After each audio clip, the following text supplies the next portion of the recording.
inyange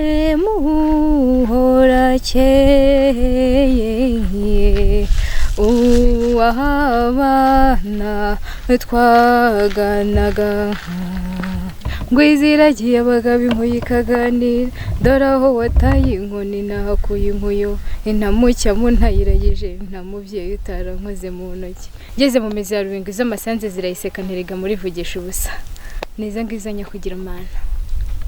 First of all nitwa Umuhanzi Joselyne nkaba ndi umukobwa w'umunyarwandakazi w'umuhanzi w'umusizi. Umusizi hari ubusizi burimo uburyo butatu bugiye butandukanye, hazamo amazina y'inka, hakazamo ibivugwa n'ibisingizo, hakazamo kuririmba gakondo n'ibindi, hakazamo n'amahamba. So rero muri ibyo byose ikintu nkora amahamba, nkavuga amazina y'inka, nkaririmba ibihozo ndetse n'ibisingizo. Murakoze. Ubuhanzi bumaze kungeza kuri byinshi. Icya mbere ni ukubikunda, nkakunda gakondo by'umwihariko umuco. Kabiri biramfasha haba mu kwishyura amashuri n'ibindi. Ninjye waragiye inka zigeze muri Kongo baravuga ngo je konkoboke elafatango, zigeze mu Rwanda baravuga ngo I need a cow, zigeze mu Burundi baravuga ngo zirimo rutagenda mwisibitu bisa rutimana naboze neba rudahagarara kubatira rugaragara isanga imoneke ruganira n'izashyamye rubunga rw'inamati ku musozi rutuzi ribuga amahoro rutiriranye amaribero ngo rushika amabizavamo gukamwa rukomeza kubiremeza ry'inka reka nyisingize nasiganye nayihawe namibabwa arambirije kuri Nyundo nkunda nsanganiza ivugwa inyishireza imibogaboga mvuga ko ari ya Rurindwa ngeze mu mizi ya Rubingo iz'amasanze zirayiseka nterega muri vugisha ubusa neza ngizanya kugira amana. No kubitangira byarangoye cyane kuko kwakira ko umukobwa ashaka kujya imbere y'abana akavuga amazina y'inka, akajya imbere y'abasaza mu ruta agakora amazina y'inka, ni ibintu biba bitoroshye.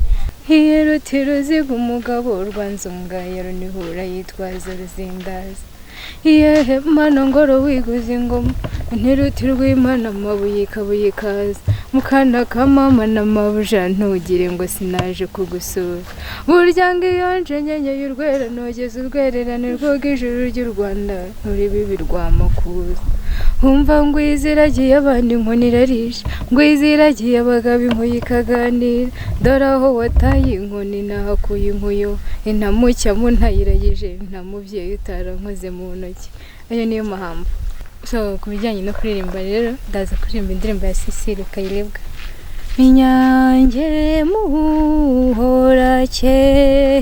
muhorakeye uw'abana twaganaga nkuramukije ntera hejuru nkogeza nturi wari ibiganza bigabamariza wari umubyeyi tukagusanga nongere ngire nti karamukuranye tuze.